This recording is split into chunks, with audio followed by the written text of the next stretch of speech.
Hello everyone, welcome to my channel. तो आज के इस वीडियो में हम डिस्कस करेंगे लीनियर अलजेब्रा का बहुत ही important topic that is vector space. तो हम स्टार्ट करेंगे वेक्टर स्पेस से। हमने पिछले 3 वीडियो में डिस्कस किया, क्या डिस्कस किया था हमने डिस्कस किया था रियल एनालिसिस के 2 इंपॉर्टेंट टॉपिक, दैट इज एक तो काउंटेबिलिटी पे डिस्कस किया था और दूसरा डिस्कस किया था हमने point set topology in R and R square. तो आज के इस वीडियो में हम डिस्कस करेंगे वेक्टर स्पेस से, और आज के लेक्चर में सिर्फ वेक्टर स्पेस पे बात करेंगे कि वेक्टर स्पेस की डेफिनेशन क्या होती है और उससे रिलेटेड जितने भी एग्जाम्पल और जितने भी क्वेश्चंस एग्जाम में बनते हैं वो हम सारे क्वेश्चंस आज हम डिस्कस करेंगे। और दूसरी चीज, नेक्स्ट लेक्चर में हम सब स्पेस के डेफिनेशन देखेंगे और किस रिजल्ट का यूज करके हम चेक कर सकते हैं, यानी ये कह सकते हैं कि कैसे हम टेस्ट कर सकते हैं कि कोई भी वेक्टर स्पेस का सबसेट कब वो क्या होता है, सब स्पेस होता है। तो ये हम नेक्स्ट लेक्चर में डिस्कस करेंगे और उसके बाद उससे रिलेटेड जितने भी क्वेश्चंस एग्जाम में पूछे गए हैं उससे रिलेटेड वो सारे क्वेश्चंस को हम डिस्कस करेंगे। तो आज की वीडियो में हम क्या करने वाले हैं, वेक्टर स्पेस से रिलेटेड जितने भी क्वेश्चंस बन सकते हैं वो सारे हम डिस्कस करेंगे। और दूसरी बात, इस वीडियो को स्टार्ट से लेके एंड तक पूरा देखो, आई होप आपको ये समझ में आ जाएगा। और दूसरी बात, जो भी लेक्चर है उसको कंटिन्यू रखो ताकि आपको वो एग्जाम में बहुत ही हेल्पफुल होने वाला है। ठीक है, तो स्टार्ट करते हैं आज का सेशन। लीनियर अलजेब्रा का टॉपिक है लेक्चर नंबर 1, जहां पे हम वेक्टर स्पेस के बारे में डिस्कस करेंगे। देखो, वेक्टर स्पेस का डेफिनेशन दिया हुआ है कि वेक्टर स्पेस या फिर इसी को हम लीनियर स्पेस भी कहते हैं। वेक्टर स्पेस और a linear space consist of the following: a field of scalar, जिसमें क्या क्या होती है, एक फील्ड एफ ऑफ स्केलर्स, यानी कि एक फील्ड लेते हैं जिसके एलिमेंट को हम क्या कहते हैं, स्केलर्स कहते हैं। और वी एक सेट ऑफ ऑब्जेक्ट होता है और जिसके अंदर के जो एलिमेंट, जो ऑब्जेक्ट होते हैं उसे हम कहते हैं वेक्टर। और जिसे इन जनरल कह सकते हैं कि वी एक वेक्टर है, वी एक वेक्टर के एलिमेंट है, जिसको हम क्या कहना चाहते हैं कि वो एक वेक्टर स्पेस होगा over the some field F. तो उसके लिए कुछ एक्सियम्स होते हैं, वो एक्सियम्स को अगर वो सेटिस्फाई कर रहा है तब हम कहते हैं कि V is a vector space over F. यानी कि हम 2 ऑपरेशन अप्लाई करते हैं उस पर, एक होता है इंटरनल और एक होता है एक्सटर्नल। इंटरनल में हम क्या करते हैं, वी के 2 एलिमेंट को लेते हैं, यानी कि वी क्रॉस वी से 2 एलिमेंट उठाएंगे, एक एलिमेंट वी से और एक एलिमेंट ए से, और जो उसका इमेज होगा वो क्या होना चाहिए, फिर से वी का होना चाहिए, जिसे हम कहते हैं बाइनरी ऑपरेशन। जब हम डिफाइन करते हैं तो बाइनरी कंडीशन को सेटिस्फाई करना चाहिए कि वो क्लोज होना चाहिए अंडर अ एडिशन।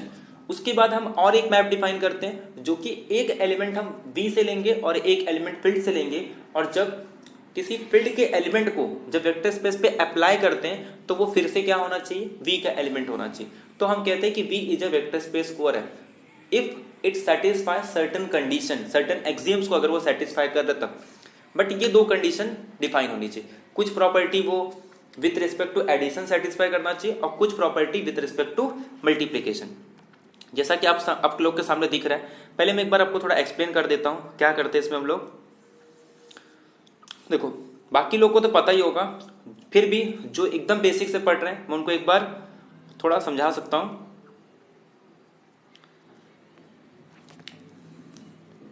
देखो, एक्चुअल में होता क्या है, हम एक सेट लेते हैं V और इस V को ये कहना चाहते हैं कि V एक वेक्टर स्पेस होगा ओवर अ फील्ड।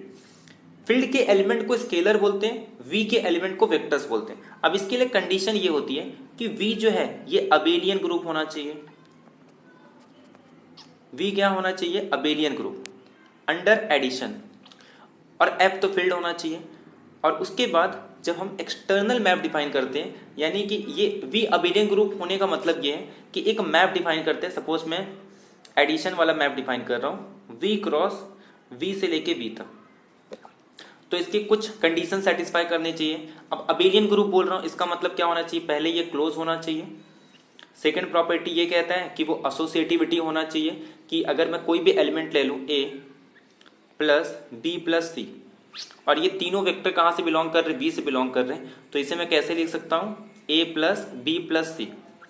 और हमें पता है अंडर एडिशन ये जो एडिशन है ये क्या होता है, हमेशा एसोसिएटिविटी को सेटिस्फाई करता है। याद रखना है, एसोसिएटिविटी ये जो प्रॉपर्टी है, ये एक्सियम है, ये किस पे डिपेंड करता है, सिर्फ ऑपरेशन पे डिपेंड करता है। तो एडिशन, मल्टीप्लीकेशन, ये हमेशा एसोसिएटिविटी को प्रॉपर्टी को सेटिस्फाई करते हैं। फिर इसी में एक आइडेंटिटी प्रॉपर्टी आ जाता है, यानी कि एक ऐसी एलिमेंट एग्जिस्ट होनी चाहिए वी के अंदर कि ई को किसी भी एलिमेंट पे अप्लाई करूं तो फिर से वही एलिमेंट आ जाए। For every A belongs to V, और क्या एग्जिस्ट होना चाहिए, देयर एग्जिस्ट वी। ऐसी एक एलिमेंट वी के पास होनी चाहिए जिसको किसी भी एलिमेंट पे अप्लाई कर दूं तो फिर से ए मिलना चाहिए, तो इसे हम कहते हैं आइडेंटिटी एलिमेंट। और एक कंडीशन होना चाहिए इनवर्स का कि फॉर एवरी, अगर मैं कोई भी ए वेक्टर का कोई भी एलिमेंट ले लूं, या फिर कह सकते हैं कोई भी वेक्टर ले लूं, there exist a inverse such that, कि जब मैं ए को ऐड कर दूं ए इनवर्स पे तो आंसर क्या आना चाहिए, आइडेंटिटी होना चाहिए। और एडिशन के रिस्पेक्ट में ए इनवर्स कुछ और नहीं बल्कि माइनस ए जाता है, और ई को हम क्या लेते हैं, ई को जीरो लेते हैं, और जिसे वेक्टर स्पेस के अंदर जीरो वेक्टर के नाम से जानते हैं। तो याद रखना है वेक्टर स्पेस के अंदर अंडर एडिशन के रिस्पेक्ट में जो आइडेंटिटी रहता है उसे हम जीरो कहते हैं, और जीरो को हम लोग लिखते हैं जीरो वेक्टर। क्या बोलेंगे इसको, जीरो वेक्टर।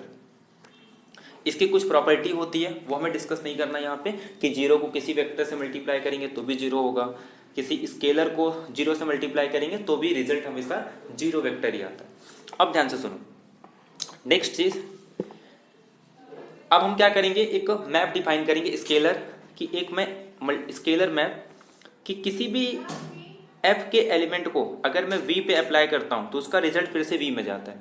यानी कि ए का एलिमेंट लो और अगर उसको कोई alpha, where alpha belongs to field, और जो ये ए है वो वी को बिलोंग कर रहा है, तो इसका जो आंसर आएगा वो भी किसको बिलोंग करना चाहिए, वी के पास जाना चाहिए। तो हम कहते हैं कि ये क्लोज अंडर स्केलर मल्टीप्लीकेशन, ये जो डॉट में डिफाइन कर रहा हूं डॉट के अंदर वो क्लोज है।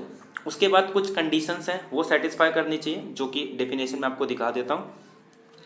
देखो डेफिनेशन क्या कह रहा है कि अ वेक्टर स्पेस और a linear space consist of the following, एक फील्ड ऑफ वेक्टर्स होते हैं, इस फील्ड होती है जिसके एलिमेंट को स्केलर्स कहते हैं,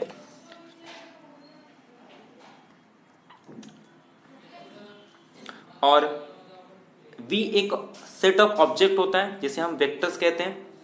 एक रूल डिफाइन करते हैं जिसे हम कहते हैं वेक्टर एडिशन, तो वेक्टर एडिशन के अंदर पी अबेलियन ग्रुप होना चाहिए which associate with each pair of alpha beta in V. Alpha beta किसको बिलोंग करना चाहिए, अल्फा प्लस बीटा वी के अंदर। Call the sum of alpha and beta in such a way that, कि alpha plus beta का sum करेंगे तो फिर से उसी सेट के अंदर होना चाहिए, और उसके बाद कुछ कंडीशन सेटिस्फाई करनी चाहिए। पहला कम्यूटेटिविटी, क्योंकि वो अबेलियन ग्रुप होगा तो ग्रुप के अंदर तो वो चार कंडीशन है, एक एक्स्ट्रा कंडीशन ऐड कर देते हैं कम्यूटेटिविटी, जिससे वो अबेलियन हो जाता है। नेक्स्ट एसोसिएटिविटी सेटिस्फाई करना चाहिए विथ रिस्पेक्ट टू एडिशन, और उसके बाद दो प्रॉपर्टी और है इसका, एक आइडेंटिटी वाला और दूसरा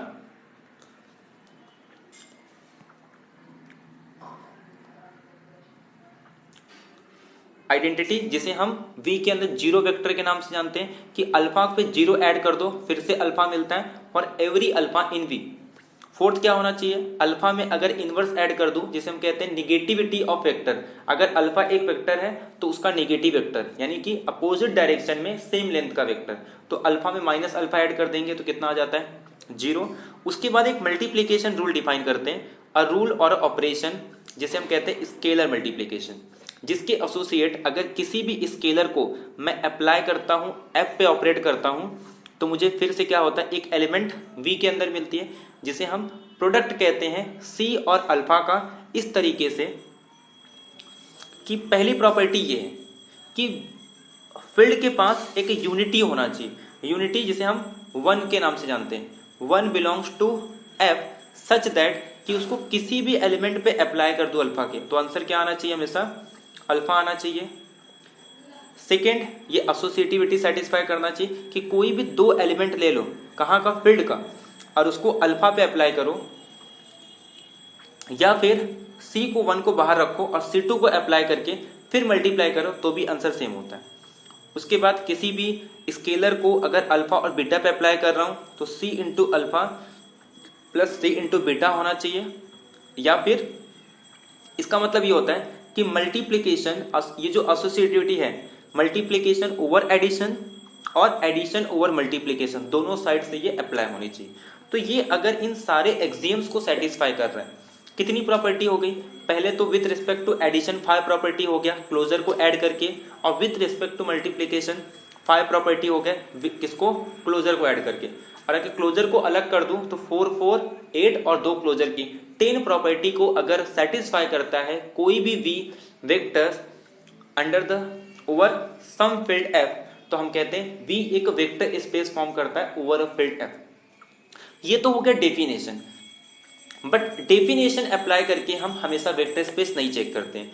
हमें जो वेक्टर स्पेस चेक करना होता है तो कुछ हम थ्योरम का यूज करते हैं, जिसमें आपको पहला नोट लिखना है कि जब भी हमें कुछ स्टैंडर्ड एग्जांपल, जैसे हम फील्ड ले लेंगे, अगर मैं फील्ड की बात करूं तो हमें ऐसे कितने फील्ड याद है। अगर मैं बात करूं फील्ड, सबसे पहला फील्ड हमें पता होता है रियल नंबर एक फील्ड है। ये सब हम एमएससी के फील्ड चैप्टर में पढ़ते हैं कि हमें रियल नंबर पता है एक फील्ड फॉर्म करता है, कॉम्प्लेक्स नंबर एक फील्ड फॉर्म करता है, फिर हम जाते हैं रियल भी एक फील्ड है, सी एक फील्ड है, क्यू एक फील्ड है। इसके बाद हम डिफाइन करते हैं क्यू रेस टू अल्फा, ये भी एक फील्ड होता है। इसके सारे एलिमेंट कैसे होते हैं, ये बहुत ही इंपॉर्टेंट फील्ड है क्यू अल्फा, जैसे हम कहते हैं A plus alpha into B where A B belongs to Q. ऐसे क्यू ऑफ आई डिफाइन कर सकते हैं हम लोग, ये भी एक फील्ड होता है क्यू ऑफ आई, जैसे हम कहते हैं A plus I B such that A B belongs to Q. ऐसे हम और क्या डिफाइन कर सकते हैं, आर ऑफ आई डिफाइन कर सकते हैं। आर ऑफ आई को ही हम सी कहते हैं, यानी कि A plus I B such that A B belongs to real number. और ये किसका डेफिनेशन है, यही तो डेफिनेशन कॉम्प्लेक्स नंबर जो होता है आर ऑफ आई। तो ये सारे कुछ फील्ड है, और फील्ड में कुछ इस टाइप के भी फील्ड होते हैं, जैसे Q raise to 2, Q raise to 3, तो ये भी क्या हो गया, एक फील्ड हो गया। तो ऐसे जितने भी फील्ड हैं उसी के ऊपर हम क्या करते हैं, वेक्टर स्पेस डिफाइन करते हैं। ठीक है, और एक चीज तो ये आपको नोट, ये आपको फील्ड के बारे में नॉलेज होना चाहिए। अगर आपको फील्ड के बारे में नॉलेज है तो काफी आसानी हो जाएगी इसको। अब देखो नोट 1 ये है, नोट बहुत अच्छे से याद रखना, क्योंकि इसी के बेसिस पे जितने भी एग्जाम्पल है सब हम इसी के बेसिस पे करने वाले। अब field K be regarded as a vector space over any subfield F of a K. कोई भी फील्ड ले लू के, तो वो हमेशा वेक्टर स्पेस फॉर्म करता है उसके सब फील्ड पे।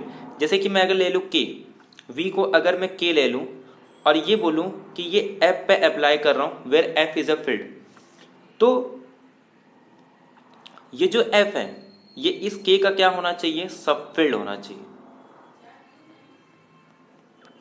क्या होना चाहिए, सब फील्ड होना चाहिए। अगर ये एफ के का सब फील्ड है तब हम कहेंगे कि के forms a vector space over F.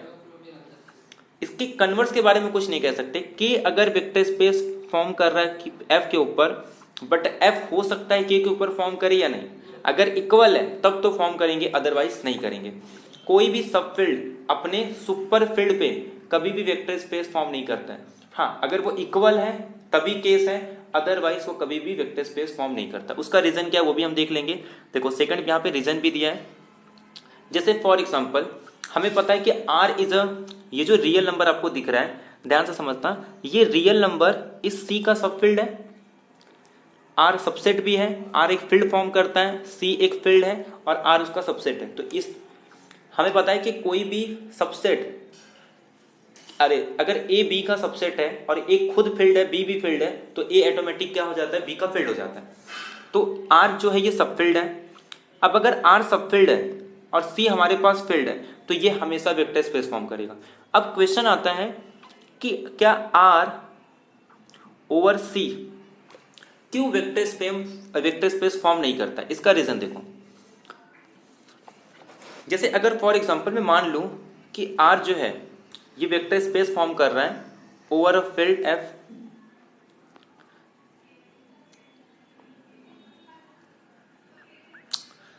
Real number, अगर ये एक वेक्टर स्पेस फॉर्म कर रहा है ओवर अ कॉम्प्लेक्स नंबर, इसका मतलब क्या है कि जितने भी 10 के 10 एक्सियम्स है वो सारे सेटिस्फाई करेंगे। इसका मतलब 10 के 10 प्रॉपर्टी सेटिस्फाई करेगा।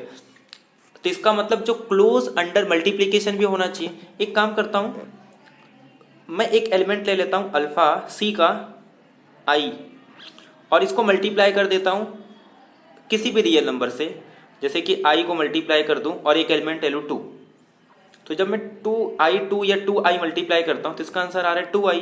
इसका मतलब वो किसके अंदर आना चाहिए, रियल नंबर के अंदर आना चाहिए, बट 2e तो रियल नंबर के अंदर नहीं होता है।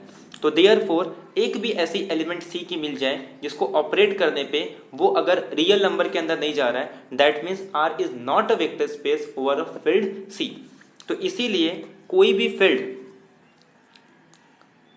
के एफ पे सब वेक्टर स्पेस फॉर्म नहीं करता है अगर के क्या हो, एफ का सब फील्ड हो। होना क्या चाहिए, एफ को के का सब फील्ड होना चाहिए, के को एफ का सब फील्ड नहीं बल्कि एफ को किसका सब फील्ड होना चाहिए, के का सब फील्ड होना चाहिए, तब वेक्टर स्पेस फॉर्म करता है। तो इसका मतलब ये हो गया कि हर एक फील्ड खुद पे क्या फॉर्म करता है, वेक्टर स्पेस फॉर्म करता है। तो ये एक बात बन गई कि सी हमेशा सी पे वेक्टर स्पेस फॉर्म करेगा, रियल नंबर हमेशा रियल पे वेक्टर स्पेस फॉर्म करेगा, रैशनल नंबर हमेशा रैशनल नंबर पे वेक्टर स्पेस फॉर्म करेगा, Q√2 हमेशा Q√2 पे वेक्टर स्पेस फॉर्म करेगी। तो अब यहां से हम क्वेश्चन करना स्टार्ट करते हैं। तो ये आपको नोट क्या याद रखना है कि every field forms a vector space over it's सब फील्ड। तो यहां से आपके सामने एक थ्योरम हो गया, इसी थ्योरम के बेसिस पे हम एग्जांपल करना स्टार्ट करते हैं। अब यहां पे आपको बताना है कि कौन सा, इसमें से टोटल कितने एग्जाम्पल है, 16 एग्जाम्पल है। अब आपको बताना है कि इसमें से कौन सा वी वेक्टर स्पेस फॉर्म करेगा किसी अपने सब फील्ड पे। जो पहला एलिमेंट है जेड जेड जेड, इसे हम क्या कहते हैं, वी, और जो अंदर ब्रैकेट के अंदर लिखा है उसे हम क्या कहेंगे, वो हमारे पास क्या है, सब इसका फील्ड। तो पहली कंडीशन तो ये, जितने भी एलिमेंट ले रहे हैं वो कम से कम उसकी पहली कंडीशन है कि फील्ड होना चाहिए। अगर वो फील्ड नहीं है तो डायरेक्टली एलिमिनेट हो गया। देखो जेड फील्ड नहीं फॉर्म करता है, डायरेक्टली हटा दो। जेड फील्ड नहीं फॉर्म करता है, डायरेक्टली हटा दो। जेड फील्ड नहीं फॉर्म करता है, डायरेक्टली अप्लाई कर, जेड फील्ड नहीं फॉर्म करता है, इसे डायरेक्टली हटा दो। तो जेड फील्ड इसके लिए फॉर्म नहीं करता है क्योंकि फील्ड की एक डेफिनेशन होती है कि उसके सारे एलिमेंट यूनिट होते हैं अंडर मल्टीप्लिकेशन एक्सेप्ट जीरो, यानी कि अगर मैं उसमें से जीरो को एक्सक्लूड कर दूं तो वो एक फील्ड फॉर्म करता है। बट इंटीजर्स में ऐसा नहीं होता। अगर मैं 2 ले लूं तो 2 का इनवर्स क्या होता है 1/2 और जेड के अंदर नहीं है। तो therefore every element of Z is not a unit, therefore Z is not a field. तो ये तो हट गया। अब और कहीं जेड दिख रहा है, नहीं, अब सारे फील्ड दिख रहे हैं। अब आपको सिर्फ ये चेक करना है, अच्छा ये भी हट गया, यहाँ पे जेड दिख रहा है, और कहीं जेड दिख रहा है, देखो ये भी जेड दिख रहा है, ये भी जेड दिख रहा है, इसको डायरेक्टली हटा दो, हमें फील्ड मिलना चाहिए। तो ये ऑप्शन तो आपके ऐसे ही एलिमिनेट हो गए क्योंकि जेड यहाँ पे फील्ड नहीं था। अब आपको चेक करना है कि वी हमेशा सुपर फील्ड होना चाहिए। देखो एक तो सेम केसेस में हमेशा सब फील्ड फॉर्म करेगा, क्यू ओवर क्यू फॉर्म करने वाला है, आर ओवर आर फॉर्म करेगा, सी ओवर सी फॉर्म करेगा। अब देखते हैं, अब वो सेकंड केस। पहला केस अगर एक भी फील्ड ना हो तो डायरेक्टली एलिमिनेट, ठीक है। अब इसमें क्यू आर तो फील्ड थे बट उसका सुपर फील्ड यहाँ पे होना चाहिए जेड जेड, बट जेड तो फील्ड ही नहीं है तो सुपर फील्ड नहीं होगा, तो ये सब भी एलिमिनेट हो गया। अब उसके बाद every field forms a vector space over a same field, तो क्यू क्यू फील्ड हो गया, आर आर फील्ड हो गया, सी सी फील्ड हो गया। अब every field forms a vector space over सब फील्ड, आर का सब फील्ड क्यू है तो मतलब ये वेक्टर स्पेस फॉर्म करेगा, क्यू भी सी का सब फील्ड है तो देयरफॉर ये वेक्टर स्पेस फॉर्म करेगा। अब आर क्यू का सब फील्ड नहीं है, क्यू आर का सब फील्ड है, तो ये हट गया। क्यों हट गया, क्योंकि अगर मैं क्यू के एलिमेंट होने चाहिए, अगर मैं एक एलिमेंट क्यू से ले लूं और एक स्केलर ले लूं रियल नंबर से, सपोज मैं रियल नंबर ले लूं √2 और √2 को किसी भी क्यू से मल्टीप्लाई करूं, किसको छोड़ के, 1/√2 और 0 को छोड़ के, तो √2 इंटू 2, अगर मैं 2 ले लूं तो √2 इंटू 2 कितना होगा, आंसर कितना आ जाएगा, √2 इंटू 2 करेंगे तो 2√2, जो कि एक इरेशनल नंबर है। तो देयरफॉर ये क्लोज अंडर मल्टीप्लिकेशन नहीं है, तो ये वेक्टर स्पेस फॉर्म नहीं करेगा। C over R, R is a सब field, R subfield C का वेक्टर स्पेस फॉर्म करेगा। सी क्यू का सब स्पेस, अरे सब फील्ड नहीं है तो ये भी फॉर्म नहीं करेगा। सी आर का सब फील्ड भी नहीं है तो ये भी फॉर्म नहीं करेगा। मतलब कौन कौन से फॉर्म कर रहे हैं, 6th 7th 8th 11 एंड 16। तो ये वो एग्जाम्पल है जो वेक्टर स्पेस फॉर्म करते ओवर अ सेम फील्ड। तो यहां से आपको, आई होप आपको क्लियर हो गया होगा कि कौन से फील्ड, हर एक फील्ड अपने सब फील्ड पे वेक्टर स्पेस फॉर्म करता है। अब हम क्या करेंगे, नेक्स्ट एग्जाम्पल देखते हैं। नेक्स्ट एग्जाम्पल आ गया एन टपल्स का। अब एन टपल्स में आपको क्या करना है, इस एन को भूल जाना है, ये जितने भी एन दिख रहे हैं इसको भूल जाओ, और सिर्फ ये चेक कर लो कि ये जो सी है वो उसका सब फील्ड होना चाहिए। किसका? जो किसी फील्ड के ऊपर। तो सेम कॉन्सेप्ट अगर मैं इन जनरल लिख के दूं तो ये देखो रिजल्ट ऐसा होता है, एफ रेस टू एन कि ये क्या फॉर्म करता है, वेक्टर स्पेस। अगर के क्या होना चाहिए, सब फील्ड होना चाहिए किसका, एफ का। तो सिर्फ यही चेक कर लो कि कौन सा के एफ का सब फील्ड है, तो F raise to N over K forms a sub vector space. तो बस आपको यही चेक करना और आपका आंसर आ जाएगा। सी सेम है तो वेक्टर स्पेस फॉर्म करेगा, आर सी का सब फील्ड है वेक्टर स्पेस फॉर्म करेगा, क्यू सी का सब फील्ड है वेक्टर स्पेस फॉर्म करेगा, आर तो सेम हो गया वेक्टर स्पेस फॉर्म करेगा, क्यू आर का सब फील्ड है वेक्टर स्पेस फॉर्म करेगा, क्यू सेम है। तो ये सारे ही एग्जाम्पल है जो वेक्टर स्पेस फॉर्म करते हैं। अब इसी में कुछ अगर मैं एग्जाम्पल दे दूं आपको और आपको मैं क्वेश्चन पूछ लूं, क्या क्यू रूट टू ये वेक्टर स्पेस फॉर्म करता है क्यू के ऊपर, तो आपको ये पता होना चाहिए जो क्यू है ये क्यू रूट टू का सब फील्ड है। अब अगर क्यू रूट टू का सब फील्ड है दैट मीन्स इसका मतलब ये हो गया कि जो क्यू है वो क्या फॉर्म करता है, अरे क्यू रूट टू ये क्यू के ऊपर वेक्टर स्पेस फॉर्म करता है। अगर मैं कह दूं क्या क्यू रेस टू 8 क्या ये जेड के ऊपर वेक्टर स्पेस फॉर्म करेगा, आप बोलोगे नहीं, क्योंकि जेड का कंडीशन ही है कि वो क्या होना चाहिए, फील्ड। हम डेफिनेशन ही बोलते हैं कि V is a vector space over some field F, तो देयरफॉर ये तो फील्ड फॉर्म नहीं करेगा, तो देयरफॉर ये भी हट गया। अगर मैं लिखूं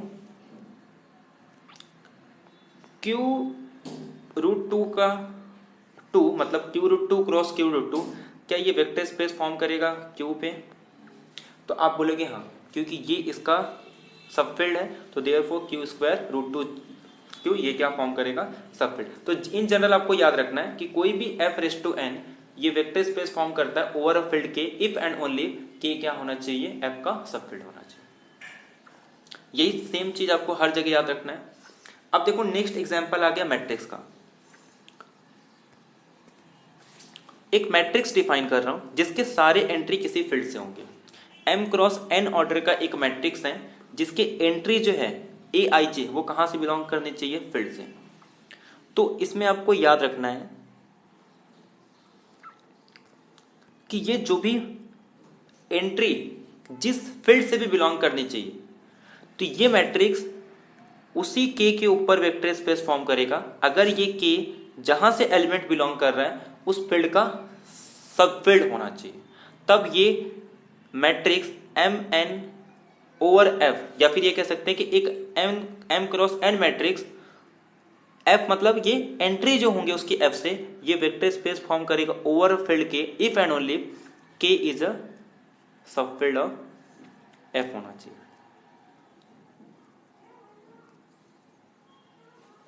ठीक है, अब ध्यान से सुनो। पहली condition, show that the following are a vector space. क्या सी सी का सब फील्ड है, हाँ सेम सेट है, सी सी का सब फील्ड है, ये वेक्टर स्पेस फॉर्म करेगा। आर बी सी का क्या है, सब फील्ड है, ये भी वेक्टर स्पेस फॉर्म करेगा। क्यू सी का सब फील्ड है, ये भी वेक्टर स्पेस फॉर्म करेगा। आर खुद का सब फील्ड होता है, ये भी वेक्टर स्पेस फॉर्म करेंगे। क्यू ओवर आर ये भी वेक्टर स्पेस फॉर्म करेगा। क्यू ओवर क्यू ये भी वेक्टर स्पेस फॉर्म करेगा। बट अगर मैं इसी को क्यू ओवर आर दे दूं तो, क्योंकि आर क्यू का सब फील्ड नहीं है, therefore M M cross N matrix of entry Q over R is not does not forms a vector space. ठीक है, तो आपको आई होप ये आपको सबको क्लियर हो गया होगा। अब नेक्स्ट एग्जांपल है पॉलिनोमियल का। अब नेक्स्ट एग्जांपल है, हम क्या ले लेंगे, सेट ऑफ पॉलिनोमियल्स ले लेंगे ऑफ डिग्री n। तो n डिग्री का अगर मैं एक पॉलिनोमियल का एक सेट बना दूं जिसकी सारी एंट्री कहां से आ रही है, फील्ड से आ रही है। अब मुझे ये बताना है कि कौन सा सेट जो कि एक पॉलिनोमियल का मैं सेट ले रहा हूं, वो कब फॉर्म करेगा vector space over some field K. तो इसके लिए भी सेम लॉजिक है कि जहां से भी एंट्री उठा रहे हैं वो क्या होना चाहिए, इसका सब फील्ड होना चाहिए। तो देखो सी क्या है, सी का सब फील्ड है, मतलब ये एन, पी एन का मतलब होता है कि ये एन डिग्री का एक पॉलिनोमियल है। तो सी अगर सी का सब फील्ड है तो ये वेक्टर स्पेस फॉर्म करेगा। आर अगर सी का एक सब फील्ड है तो ये भी वेक्टर स्पेस फॉर्म करेगा। क्यू सी का सब फील्ड है, ये भी वेक्टर स्पेस फॉर्म करेगा। आर आर का सब फील्ड है, ये भी वेक्टर स्पेस फॉर्म करेगा। क्यू आर का क्या है, ये सब फील्ड है, ये भी वेक्टर स्पेस फॉर्म करेगा। और क्यू क्यू का है, ये भी एक वेक्टर स्पेस फॉर्म करेगा। ठीक है, तो ये हमेशा क्या फॉर्म करते हैं, वेक्टर स्पेस। और एक चीज इसमें एक चीज बताना है, ये जो पॉलिनोमियल है, ये पॉलिनोमियल का रिजल्ट क्या होता है, एफ एक मतलब ये जो पॉलिनोमियल, इसके सारे पॉलिनोमियल जो डिग्री होगी वो लेस देन एन होगी। इसमें भी कुछ कंडीशन रहते हैं, जैसे मैं अगर इक्वल लगा दूं,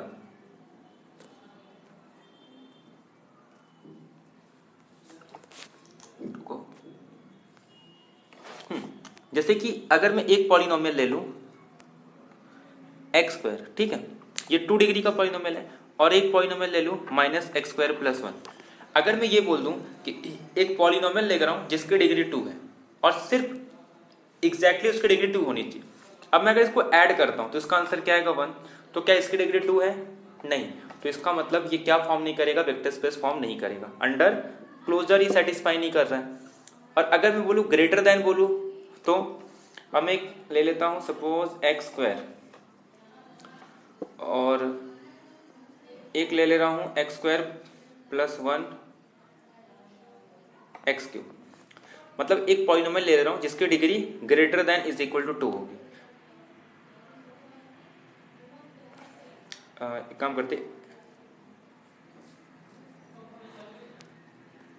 कि वो सारे पॉलिनोमियल जिसकी degree greater than is equal to 2 होगी ना, तो एक पॉलिनोमियल ले रहा हूं एक्स स्क्वायर, सेम एग्जांपल ले लेते हैं, और एक पॉलिनोमियल ले रहा हूं एक्स माइनस, इसकी डिग्री 2 इक्वल है, मतलब greater than is equal to 2 है, इसकी भी डिग्री 2 है, greater than is equal to 2, और जब मैं इसको ऐड करूंगा तो इसका आंसर कितना आ जाएगा -1। अब -1 का डिग्री 2 या 2 से ग्रेटर नहीं है, तो जब भी पॉलिनोमियल होगा उसकी डिग्री n और लेस देन n होनी चाहिए, तभी वो एक वेक्टर स्पेस फॉर्म करता है, अदरवाइज वो विद रिस्पेक्ट टू एडिशन ही क्लोजर प्रॉपर्टी को सेटिस्फाई नहीं करता। तो ये भी ध्यान रखना है, तो जो भी पॉलिनोमियल लेंगे उसकी डिग्री n और लेस देन n होना चाहिए। f is a polynomial of degree n और लेस देन, इक्वल भी नहीं बनाता फॉर्म करता वेक्टर स्पेस, ना ही लेस देन n भी वेक्टर स्पेस फॉर्म नहीं करता। तो ये आपको याद रखना है, ठीक है।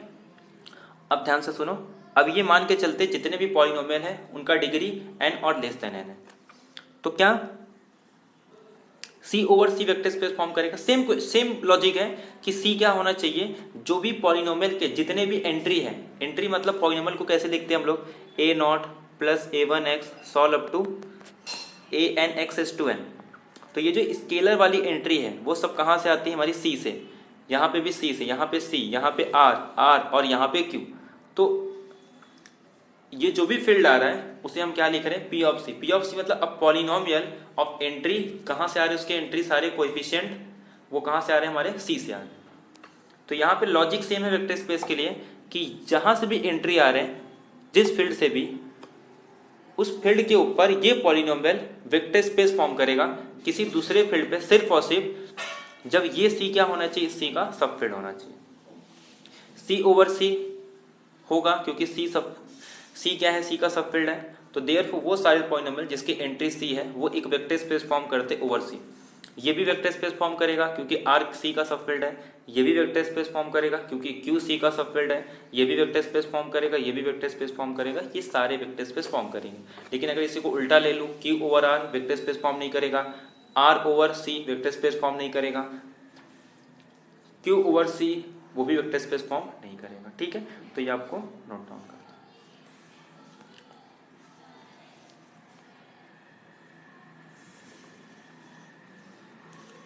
उसके बाद show that V of all real valued continuous function. देखो अगर हम कंटिन्यूअस फंक्शन डिफाइन करें, एक सेट ले लूंगा जिसके अंदर वो सारे कंटिन्यूअस फंक्शन होंगे जो किसी इंटरवल 0 1 पे डिफाइन। अच्छा, ये एक एग्जांपल है जिसका डायमेंशन आगे चल के जब हम डायमेंशन पढ़ेंगे तो वहां पे ये इनफाइनाइट डायमेंशन का होता है। इसके पहले हम लोग जितने भी देखे उनका डायमेंशन जो होगा वो कुछ फाइनाइट डायमेंशन होंगे, बट यहाँ पे ऐसा नहीं होगा। यहाँ पे जब आगे हम लोग स्टडी करेंगे तो पता चलेगा इसका डायमेंशन कितना होता है, वो इनफाइनाइट डायमेंशन। ये एक एग्जांपल है जब हम set of all function continuous function का जब सेट बनाते हैं, वो जो वेक्टर स्पेस फॉर्म करता है ओवर फील्ड, उसकी डायमेंशन हमेशा इनफाइनाइट होती है। ठीक है, अब ये क्या कह रहा है कि जितने भी रियल वैल्यूड फंक्शन को डिफाइन करूं 0 1 पे, मतलब एक सेट लूंगा जिसके अंदर वो सारे फंक्शन होंगे जो 0 1 से लेके r तक क्या होंगे, एक कंटिन्यूअस फंक्शन होंगे। और r क्या है, एक फील्ड। ये r को हम चेंज भी कर सकते हैं अपने अकॉर्डिंग, कोई भी फील्ड ले सकते हैं, जरूरी नहीं कि वो r होगा। और इसको डिफाइन किस तरीके से किया, देखो कि f1 प्लस f2 क्या होना चाहिए, f1 प्लस f2x, और इस तरीके से अल्फा को डिफाइन किया। और ये हमें पता होता है कि अगर मैं कोई f कंटिन्यूअस फंक्शन ले लूँ, f1 कंटिन्यूअस फंक्शन है, f2 कंटिन्यूअस फंक्शन है, दोनों का सम कंटिन्यूअस फंक्शन होगा। और अगर f कंटिन्यूअस है, कोई एक स्केलर ले लूँ, तो इसका मल्टीप्लिकेशन भी फॉर्म क्या होता है, कंटिन्यूअस फंक्शन होता है। तो इसी रिजल्ट का यूज करके और क्लियरली ये जो कंपोजिशन मैप या फिर जो एडिशन मल्टीप्लिकेशन है, इससे हम बाकी सारे रिजल्ट भी शो कर सकते हैं। ऐसे 1 भी इसके अंदर, यूनिटी भी फील्ड के अंदर 1 होगा। और zero map, zero function define कर देंगे हम लोग। इनवर्स के लिए अगर f है तो उसके लिए निगेटिव f डिफाइन कर सकते हैं। तो हर एक कंडीशन सेटिस्फाई करेगी और ये एक वेक्टर स्पेस फॉर्म करता है। और यहाँ पे भी सेम लॉजिक है, यहाँ पे हमें सेम लॉजिक यूज करना है।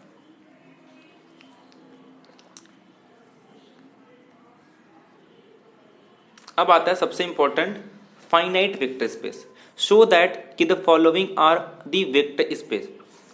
अब यहाँ पे भी देखो ये वेक्टर स्पेस है फाइनाइट फील्ड के, क्योंकि हमें पता होता है ये जो ZP है, ये हम ग्रुप थ्योरी में पढ़ते हैं कि ZN ग्रुप क्या होता है, रिंग होता है, बट फील्ड नहीं होता। Zn is a field if and only if n is a prime. तो यहाँ पे p एक प्राइम नंबर है, तो ZP क्या फॉर्म करता है, हमेशा एक फील्ड फॉर्म करता है। और ये एक फाइनाइट फील्ड। ऐसे बहुत सारे फाइनाइट फील्ड हैं, अगर हम कोशेंट का यूज करके बहुत सारे फाइनाइट फील्ड कंस्ट्रक्ट कर सकते हैं। बट ये कुछ स्टैंडर्ड फील्ड है। ZP ये स्टैंडर्ड फील्ड है, जैसे Z2, Z3, Z5, Z7, Z11, Z13, Z17, 19, 23, 29, ये सब क्या है, ये इसके प्राइम फील्ड है। अरे फील्ड है जिस फील्ड का ऑर्डर कितना है, p। ध्यान सुनो, तो ZP⁴n ओवर ZP ये हमेशा वेक्टर स्पेस फॉर्म करता है। इसका रीजन ये है क्योंकि दोनों फील्ड सेम है, और सेम फील्ड हमेशा क्या फॉर्म करता है, वेक्टर स्पेस फॉर्म करता है। अब थोड़ा ध्यान से सुनो, बाकी इसमें सबसेट वाला कोई कॉन्सेप्ट नहीं है, क्योंकि प्राइम नंबर है और कोई भी फैक्टर नहीं होते, तो कोई किसी का सब फील्ड नहीं होता, इसीलिए सेम पे ही क्या फॉर्म करेगा, सब फील्ड फॉर्म करेंगे। इसमें क्वेश्चन ये आता है कि कितने नंबर ऑफ एलिमेंट होंगे। क्वेश्चन ये है कि अगर ये एक वेक्टर स्पेस फॉर्म कर रहा है तो उस वेक्टर स्पेस के अंदर कितने नंबर ऑफ एलिमेंट होंगे। तो क्वेश्चन ये है, तो ये समझते हैं कि कितने नंबर ऑफ एलिमेंट होंगे। तो सिंपल सी बात है, अगर मैं एक ZP डिफाइन कर रहा हूं,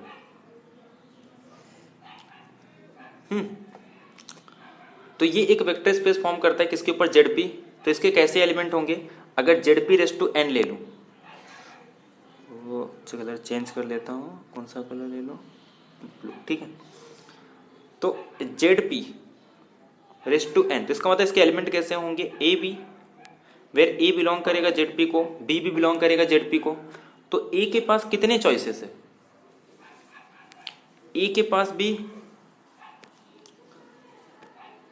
के पास चॉइस होंगे P, B के पास भी चॉइस कितने हैं P, और ये A कितना, जैसे N है, N को मैं क्या ले रहा हूं, अगर सपोज 2 ले रहा हूं, तो ये 1 और 2, तो इसके पास भी चॉइस P, इसके पास भी चॉइस P, तो P इंटू P यानी कितना हो गया, P² हो गया, ठीक है। तो ये कितने हो गए, P²।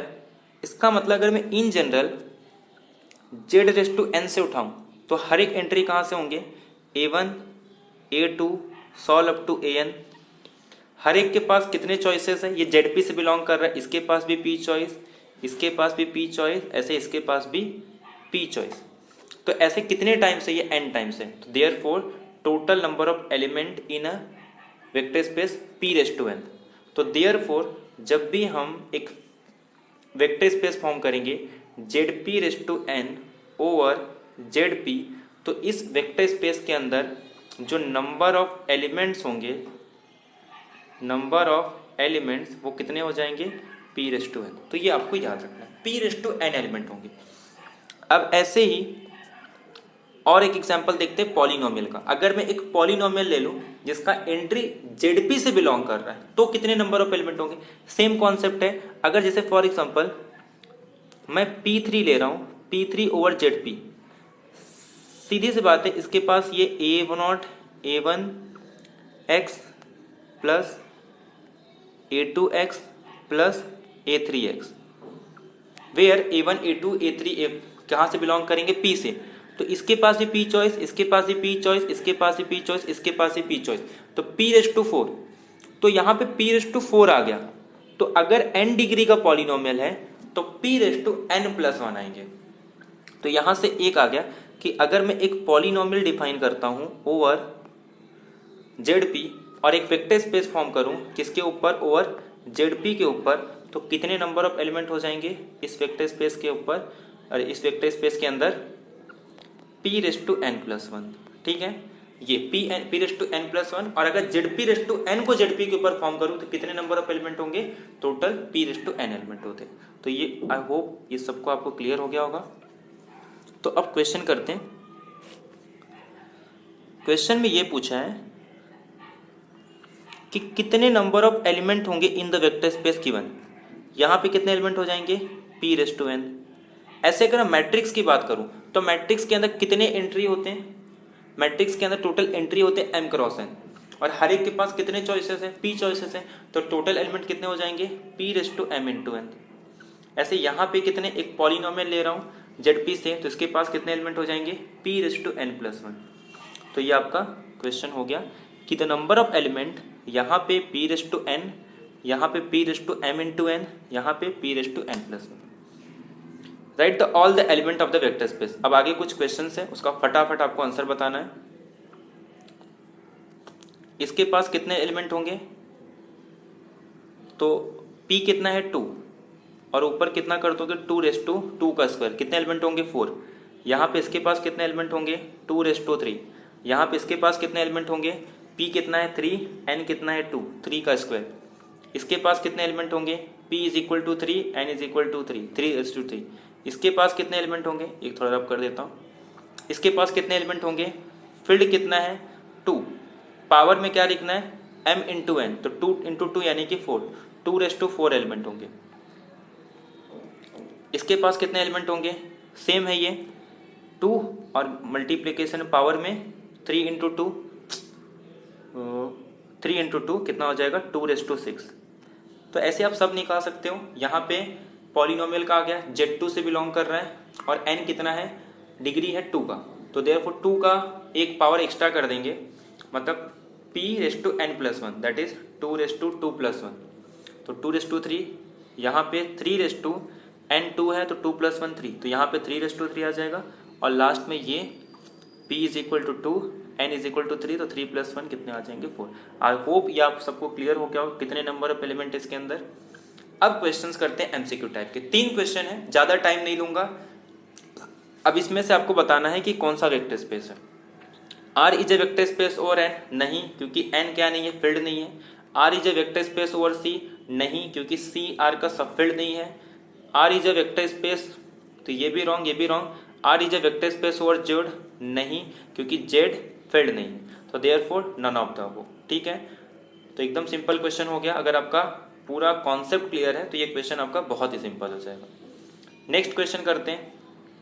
इसमें आपको क्या याद रखना है, जब भी यहाँ पे कोई भी फंक्शन दे दे, कोई भी नंबर दे दे, और राइट साइड में अगर 0 दे दे, तो हमेशा याद रखना ये वेक्टर स्पेस फॉर्म करता है। लेकिन अगर ये कांस्टेंट दे दे तो ये कभी भी वेक्टर स्पेस फॉर्म नहीं करता है, क्योंकि ये 0 आ गया। अगर मैं 0 पे f(1/2) को g(1/2) से ऐड भी करूं तो 0 + 0 0 हो जाएगा। सिमिलरली ऑपरेशन एसोसिएटिविटी भी सेटिस्फाई हो जाएगी, हर प्रॉपर्टी सेटिस्फाई हो जाएगी।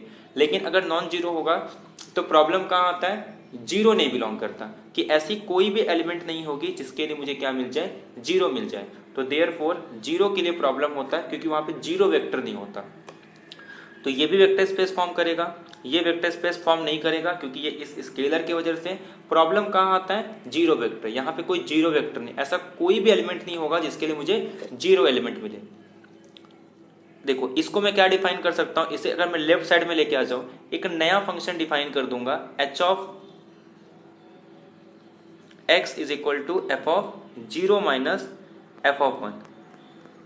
ठीक है, तो ये कुछ एच ऑफ एक्स डिफाइन कर दूंगा, F of zero minus F of one. तो ये कितना आ गया, जीरो। ये इसके जैसा हो गया, तो देयरफॉर ये भी क्या हो जाएगा, फिर से एक वेक्टर स्पेस फॉर्म करेगा। सिमिलरली इसको भी मैं क्या कर सकता हूं, F of X minus X into F of X is equal to zero, और इसको फिर एफ ऑफ एक्स कॉमन लेके वन माइनस एक्स, तो राइट साइड में जीरो आ गया, तो ये भी क्या फॉर्म करेगा, वेक्टर स्पेस। तो देयरफॉर सिर्फ वन, थर्ड और फोर्थ क्या फॉर्म करते हैं, वेक्टर स्पेस। तो थर्ड ऑप्शन आपका करेक्ट हो जाएगा। सिर्फ कांस्टेंट टर्म में प्रॉब्लम होता है, बाकी किसी में भी प्रॉब्लम नहीं होता। अब एक लास्ट क्वेश्चन करते हैं जो कि बहुत ही अच्छा क्वेश्चन है। ये क्वेश्चन ये कह रहा है कि consider the set of all function, 0 1 पे वो सारे फंक्शन डिफाइन कर रहे हैं कि एफ ऑफ एक्स के पास फाइनाइट नंबर ऑफ पॉइंट्स होने चाहिए 0 1 पे। तो एक काम करो, ऐसा फंक्शन डिफाइन कर दो जैसे एफ ऑफ एक्स पे कुछ लिख दो जीरो, सपोज एक्स, इसके पास फाइनाइट नंबर ऑफ जीरो है, किस पे आएगा ये, जीरो पुट करने पे जीरो आ रहा है। सेकेंड और एक फंक्शन डिफाइन कर दो एक्स प्लस वन, इसके पास ये फाइनाइट नंबर ऑफ जीरो है, सॉरी यहाँ पे माइनस एक्स दे दो, इसके पास ये फाइनाइट नंबर ऑफ जीरो है, क्या है वो, वन। तो देयरफॉर वन पुट करूंगा तो इसका आंसर जीरो आ जाएगा। बट दोनों को जब मैं ऐड कर रहा हूं तो ये कैंसिल होकर आंसर क्या आ रहा है, जीरो। अब इसके पास कोई भी जीरो नहीं है। क्वेश्चन क्या है कि इसके पास फाइनाइट नंबर ऑफ जीरो होने चाहिए, बट इसके पास कोई भी जीरो नहीं है, तो देयरफॉर ये क्या नहीं फॉर्म करेगा, वेक्टर स्पेस। ये कह रहा है एफ के पास लोकल मैक्सिमा होना चाहिए at X is equal to half. तो एक काम करते हैं, कांस्टेंट फंक्शन डिफाइन कर देते हैं। अगर मैं एक कांस्टेंट फंक्शन डिफाइन कर दूं, या फिर रुको इसको थोड़ा एडजस्ट करके बनाते हैं, मैं एक फंक्शन डिफाइन करता हूं। देखो एक फंक्शन ले लेता हूं, F of X is equal to X square minus X by two, और जी ऑफ एक्स को डिफाइन कर देता हूं X square minus X by two, और यहां पे कोई भी कांस्टेंट नंबर दे लेता हूं, सपोज के, और के नॉन जीरो होना चाहिए। अब ध्यान से देखो, अगर मैं इसका डेरिवेटिव ले लूं तो डेरिवेटिव क्या होगा इसका, 2x minus one by two. अगर मैं इसका डेरिवेटिव लूं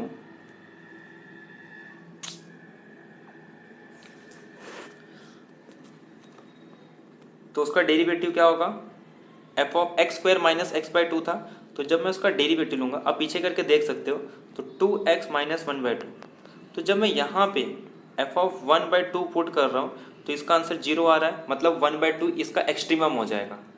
ठीक है, ऐसे सेकेंड वाले का भी डेरिवेटिव पुट करेंगे तो सेम यही आएगा, क्योंकि सिर्फ कांस्टेंट ऐड किया हूं, और कांस्टेंट तो फर्स्ट डेरिवेटिव के बाद जीरो होने वाला है।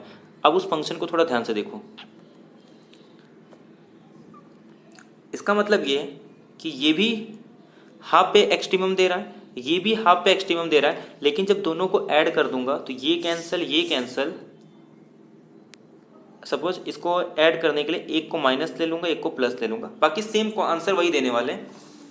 तो जब मैं इसको ऐड करूंगा तो आंसर क्या आने वाला है इसमें, कि कांस्टेंट आने वाला है, और कांस्टेंट एक ऐसा फंक्शन है जो कि एक्सट्रीमम नहीं देगा। ठीक है, तो ऐसे बहुत सारे फंक्शन डिफाइन कर सकते हैं, या फिर हम ग्राफ से भी, ग्राफिकली मेथड से बता सकते हैं कि किसी हाफ पे अगर कोई एक्सट्रीम दे रहा है, दो ऐसा फंक्शन ले लो जो क्या कर रहे हैं, हाफ पे एक्सट्रीम दे रहे हैं, लेकिन उनका एडिशन वो उस पॉइंट पे एक्सट्रीमम नहीं देगा, या फिर मिनिमम मैक्सिमा नहीं देगा। तो देयरफॉर ये फंक्शन कभी भी वेक्टर स्पेस फॉर्म नहीं करेगा। देखते हैं कौन सा एग्जांपल सही होगा।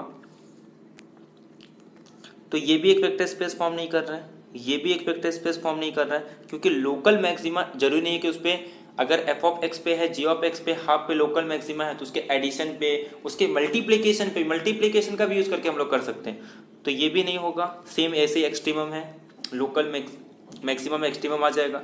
तो therefore none of the above, ये ऑप्शन राइट हो जाएगा, बाकी ए 3, ये तीनों रॉन्ग हो जाएंगे। थोड़ा एग्जाम्पल अच्छे से ले लेना, उसमें शायद माइनस का कुछ मिस्टेक है, तो आप अपने मर्जी से बहुत सारा ऐसा एग्जाम्पल ले सकते हो, या फिर ग्राफिकली भी आप ये प्रूव कर सकते हो कि एफ के पास लोकल मैक्सिमा है। ऐसे और एक फंक्शन ले लो जिसके पास हाफ पे लोकल मैक्सिमा है, बट उनके एडिशन या फिर एक स्केलर लेके प्रूव कर सकते हो, उसके पास क्या नहीं होगा, उस पॉइंट पे मैक्सिमा या मिनिमा नहीं होगा। ठीक है, तो इस तरीके से ये आज का हमने डिस्कस किया। क्या क्या डिस्कस किया हम लोग ने? वेक्टर स्पेस कैसे चेक करते हैं कि कोई भी अगर आपके पास कोई भी एक सेट दिया हुआ है और उसको किसी फील्ड के ऊपर वेक्टर स्पेस फॉर्म करना चाहते हैं, तो क्या होना चाहिए, वो खुद फील्ड होना चाहिए, तो वो हमेशा अपने सब फील्ड पे क्या करेगा, वेक्टर स्पेस फॉर्म करेगा। ये तो एक की बात होगी। उसके बाद अगर हम उसी पे n पावर ले लें, तो वो फील्ड के ऊपर अगर हम लोग n पावर ले लें तो वो भी फॉर्म करता है अपने सब फील्ड पे, where f is k is sub field होगा f पे, तो f रेस टू n क्या करता है, फॉर्म करता है vector. f raise to n field नहीं है, एक चीज याद रखना, f raise to n field नहीं होता। क्यों नहीं फील्ड होता? क्योंकि वो उसके पास जीरो डिवाइजर होता है, जैसे 1 0 0 1, वो अलग कॉन्सेप्ट है, रिंग में यूज करते हैं कि एक एलिमेंट ले लूंगा 1 0 और एक एलिमेंट 0 1, तो दोनों को अप्लाई करेंगे तो वो एक क्या नहीं देता हमको, वो जीरो हो जाता है। अगर उसको ऐड वगैरह करके वो जीरो हो जाता है तो वो क्या नहीं सेटिस्फाई करता, जीरो डिवाइजर, तो वो अलग बात है, तो वो कभी भी फील्ड नहीं बनाता। तो इसीलिए हम लोग वी को अबेलियन बोलते हैं। वन डायमेंशन तक तो ठीक है, बट जब डायमेंशन बढ़ता है तो वहां पे वो फील्ड नहीं फॉर्म करता। यही रीजन है कि हम बोलते हैं वी इज अबेलियन ग्रुप। हालांकि लेते हैं फील्ड है, बट वो फील्ड हम लोग सिर्फ एफ तक, बट उसके ऊपर जब पावर लगाते हैं तो वो एक फील्ड नहीं होता। ठीक है, तो आई होप आपको सब क्लियर हो गया होगा। नेक्स्ट लेक्चर में हम लोग डिस्कस करेंगे सब स्पेस और टेक्निक देखेंगे कि कैसे हम लोग चेक कर सकते हैं कि कोई भी सबसेट वेक्टर स्पेस का कब फॉर्म करता है सब स्पेस। ठीक है, आई होप आपको ये क्लियर हो गया होगा। और ये वीडियो कैसा लगा, ऐसे अगर आपको समझ में आ रहा है तो नेक्स्ट वीडियो पे इसी तरीके से लाएंगे, वरना हम लोग बोर्ड पे सॉल्व करेंगे। ठीक है, तो आज का लेक्चर यहीं एंड करते हैं। चलो, थैंक यू, मिलते हैं नेक्स्ट लेक्चर में।